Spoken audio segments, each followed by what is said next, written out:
नमस्कार साथियों, आज एक नए टॉपिक के साथ मैं आप लोगों के सामने फिर से उपस्थित हूँ। आज का जो मेरा टॉपिक है वो उत्तराखंड के अंदर मेडिकल कॉलेज की जो 1455 पदों पर भर्ती प्रक्रिया चल रही है, वो लगातार विवादों में चल रही है। उस पर किस तरह से हमारे उत्तराखंड के बेरोजगार नर्सेज का ज़्यादा से ज़्यादा सिलेक्शन हो, इस पर आज बात करने के लिए हम लोग आए हैं। साथियों, क्या आप जानते हैं इस भर्ती में अदर स्टेट के कितने कैंडिडेट्स ने अप्लाई किया है? शायद आप नहीं जानते हैं। क्या आप जानते हैं स्वास्थ्य विभाग के 1564 पदों पर कितने लोग ऐसे हैं जो अदर स्टेट के हैं, जो इस भर्ती प्रक्रिया में अंदर हो चुके हैं, जिनको ज्वाइनिंग मिल चुकी है? हम ये भी नहीं जानते हैं। तो फिर हम क्या जानते हैं? हमारा हक कौन छीन रहा है, हम ये भी नहीं जानते हैं, और हम खामोश बैठे हैं, आपस में लड़ रहे हैं। साथियों, मैं आपको एक चीज़ बताना चाहता हूँ। इस भर्ती प्रक्रिया में बहुत सारे ऐसे कैंडिडेट हैं जो बाहर के हैं, जिन्होंने आवेदन किया है, चाहे वो डिग्री वाले हैं, चाहे डिप्लोमा वाले हैं, चाहे वो फीमेल है, चाहे वो मेल है। फीमेल कैंडिडेट्स भी ऐसी है, जैसे मान लीजिए हरियाणा की कोई लड़की है जिसका ससुराल हरियाणा में है, जिसका मायका हरियाणा में है, वो जॉब करने के लिए यहाँ आती है और आज यहाँ अप्लाई करके यहीं पर उसको डॉक्यूमेंट वेरिफिकेशन में बुला लिया जाता है। अब वो क्या तथ्य पेश कर रही है, हमको देखना होगा। साथियों, इन लोगों का पता कैसे चले? ये सरकार को किस तरीके से चिकित्सा चयन बोर्ड की आंखों में धूल झोंक रहे हैं, क्योंकि डॉक्यूमेंट्स तो बना ले रहे हैं। क्या इनके डॉक्यूमेंट्स ओरिजिनल हैं? कैसे पता चले? ये बहुत बड़ा मुद्दा है। इसके लिए साथियों हमें क्या करना होगा? सबसे पहले हमें RTI लगानी होगी, और जितने भी लोगों का जो चयन हुआ है वो लिस्ट तो हमारे पास है ही, चयनित अभ्यर्थियों की लिस्ट। जितने लोगों ने ज्वाइन किया है वो लिस्ट RTI के माध्यम से हमें मांगनी होगी। ये चीज़ सभी लोग समझें कि जितने लोगों को नियुक्तियां मिल चुकी है उन लोगों की हमें लिस्ट मांगनी चाहिए। अब कैसे मांगनी चाहिए? कैटेगरी वाइज मांगनी चाहिए, और डिग्री की अलग, डिप्लोमा की अलग मांगनी चाहिए। उनका नाम, कैंडिडेट का नाम, पिता का नाम, पासिंग ईयर, क्या किया है, GNM किया है, BSc नर्सिंग किया है, स्थायी पता, वर्तमान में कहाँ कार्यरत है, और ये जो जानकारी है ये हमें मांगनी चाहिए। और उसके बाद चयनित अभ्यर्थियों की लिस्ट से इसको मैच करना चाहिए, और स्थायी पता भी हमें मांगना चाहिए। इससे क्या होगा साथियों, जो बाहरी राज्यों के होंगे उनका क्लियर हो जाएगा, जिन्होंने दोबारा आवेदन किया होगा उनका भी क्लियर हो जाएगा। ये हमें हर हाल में मांगना चाहिए। और मैं एक चीज़ और बताना चाहता हूँ, हमें बाहरी राज्यों के उम्मीदवारों का विरोध करना चाहिए। किस तरह से ये आ रहे हैं, जैसे मैंने बताया था लास्ट टाइम पर भी, एक मैं नाम देख रहा था 1564 पदों में रिजेक्ट लिस्ट में एक नाम था ठाकुर सिंह। उनका जो फॉर्म रिजेक्ट हुआ था, मैंने कारण बताया था, उसमें उन्होंने कारण दिया था कि जो है पेरेंट्स जो है पैरामिलिट्री या मिलिट्री में हैं, लेकिन जब डॉक्यूमेंट वेरिफिकेशन में मांगा गया तो वहाँ पर उनके पास, उन्होंने कहा नहीं ऐसा नहीं था, मतलब ये चीज़ गलत पाई गई। उन्होंने फिर कहा मेरी पत्नी जो है उत्तरकाशी डिस्ट्रिक्ट हॉस्पिटल में जॉब करती है। अब हमें ये देखना होगा ठाकुर सिंह मूल रूप से कहाँ के रहने वाले हैं, ये देखना होगा इन्होंने क्या प्रमाण पेश किए। मैं ये नहीं कह रहा हूँ कि इन्होंने गलत किए, लेकिन हमें देखना होगा कि इन्होंने ऐसे क्या प्रमाण दिए जिससे कि इनका सिलेक्शन हुआ। क्या ये उत्तराखंड के हैं या ये बाहर के हैं, ये भी हमको देखना होगा। और ऐसे कितने लोग हैं, हमको ये देखना होगा बाहरी राज्यों के ऐसे कितने लोग हैं जो यहाँ पर नौकरी कर रहे हैं, उनकी नौकरी लग चुकी है। ये देखना होगा उन्होंने क्या क्या प्रमाण दिए अपने स्थायी के। क्या उनका स्थायी निवास यहाँ का था? अगर था, कितने साल उनको यहाँ हो गए रहते हुए? क्या वो प्रॉपर तरीके से यहाँ रह रहे थे या गलत तरीके से उन्होंने स्थायी निवास बना?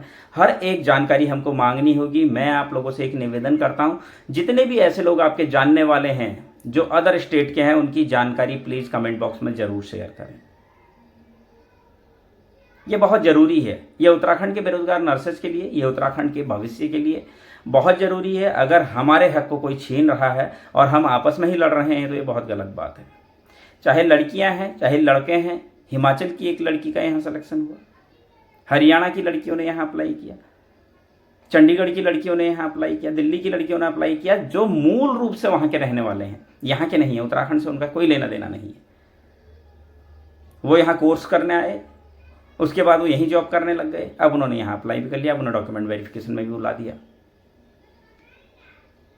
तो हमको ये चीज़ें देखनी होगी कि ये देखिए छोटा मोटा मामला नहीं। देहरादून में मैं आपको बता रहा हूँ, जितने भी कॉलेज हैं, जितने भी इंस्टीट्यूट है, आप किसी भी हॉस्पिटल में चले जाइए, किसी भी नर्सिंग कॉलेज में चले जाइए, आपको 40% से ज़्यादा जो है बाहरी राज्यों के कैंडिडेट मिलेंगे जो यहाँ पर जॉब कर रहे हैं, और वही लोग आवेदन भी कर रहे हैं, और उनको इतना समय हुआ नहीं है कि वो यहाँ आवेदन कर सके। फिर कैसे ये सब चीज़ें हो रही है?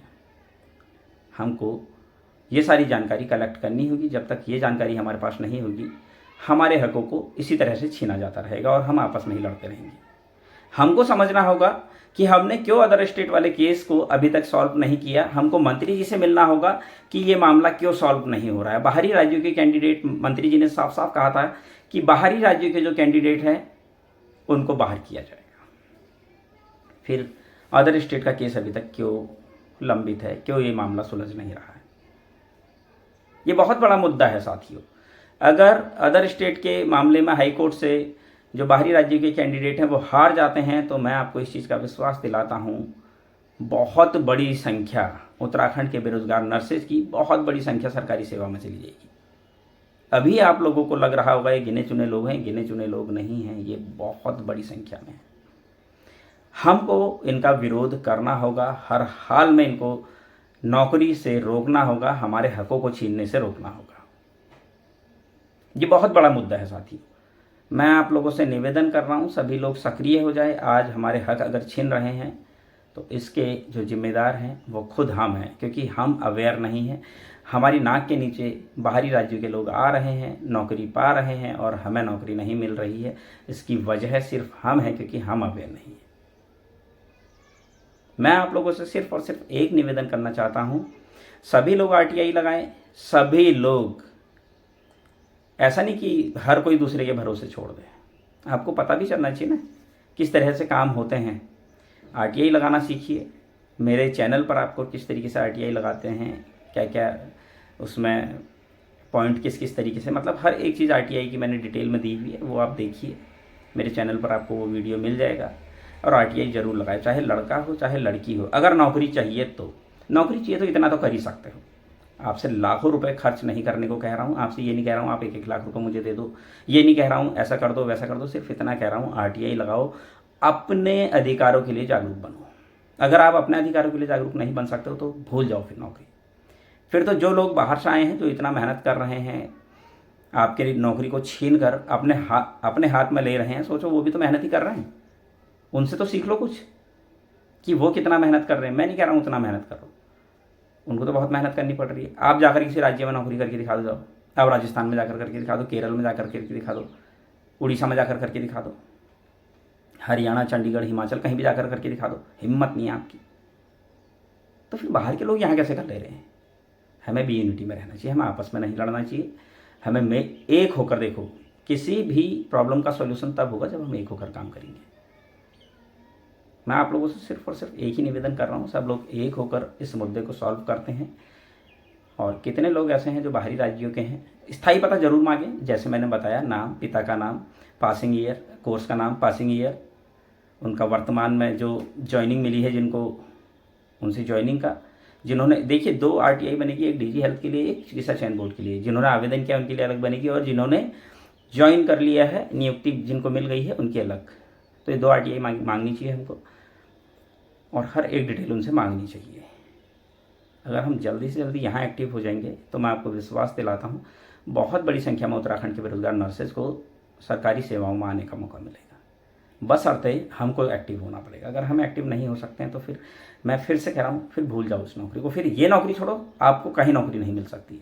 जब आप अपने राज्य में ही अपने ही हकों के लिए नहीं खड़े हो सकते हैं तो फिर आप भूल जाओ ना, बाहर तो आप कुछ कर ही नहीं सकते हो।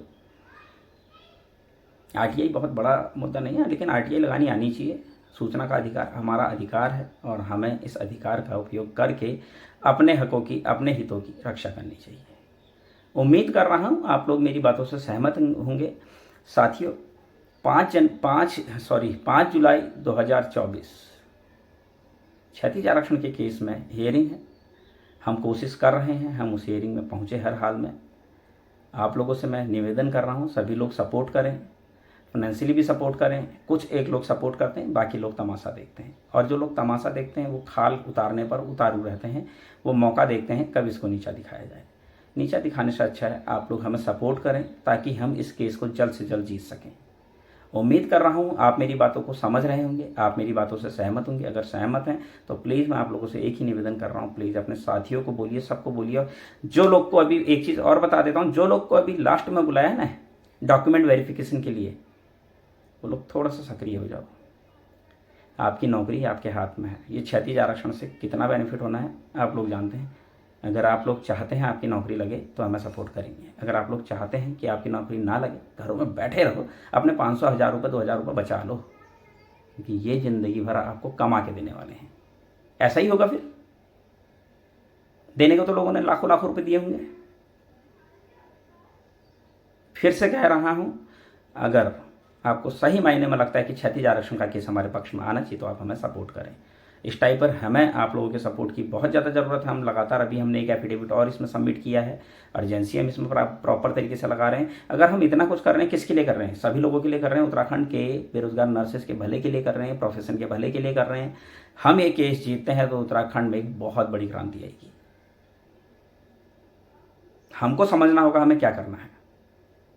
उम्मीद करता हूं आप मेरी बातों से सहमत होंगे। उम्मीद करता हूं आप सभी लोग ज़्यादा से ज़्यादा संख्या में सपोर्ट करेंगे। उम्मीद करता हूं कल का केस हमारे फेवर में जल्द आ जाएगा। जल्दी ही मैं आपको गुड न्यूज़ भी बहुत जल्द मैं आपको गुड न्यूज़ दूंगा अगर सब कुछ अच्छा रहा। और RTI आप सभी लोग जरूर लगाएं। बिना RTI के हमें कुछ नहीं हासिल होने वाला।